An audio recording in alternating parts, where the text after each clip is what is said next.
Hello बच्चों, let's see this question and the question says a sample of ammonium phosphate NH4 thrice PO4 contains 3.18 mole of hydrogen atoms.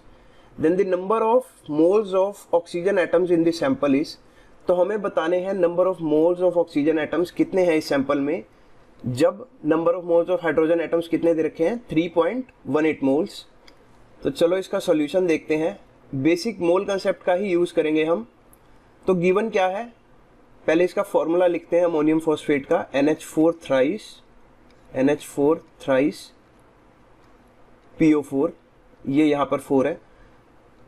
तो सबके individual number of moles देख लेते हैं. तो number of moles of nitrogen कितने हैं 3, number of moles of hydrogen कितने हैं 12, number of moles of phosphorus कितने हैं इस फॉर्मूला में 1, number of moles of oxygen कितने हैं 4. तो हर 12 मोल्स ऑफ हाइड्रोजन के लिए हमारे पास 4 मोल्स ऑफ ऑक्सीजन है. तो इस बात को लिख लेते हैं, for every 12 moles of hydrogen atoms 12 moles of H atom we have 4 moles of oxygen atoms, 4 moles of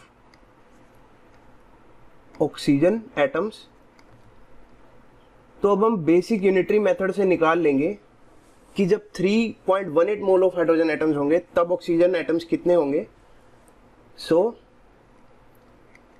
for 3.18 moles of H atoms हमें दे रखा है, 3.18 मोल्स ऑफ H एटम्स,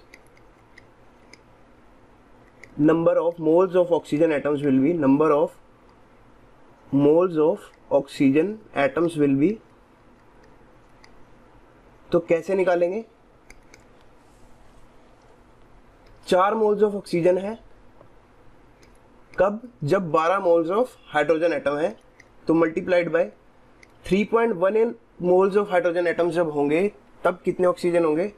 तो 4 1 जा 4 3 जा. तो यहाँ पर जो आएगा हमारे पास आएगा 3.18 divided by 3, that is equal to approximately 1.06.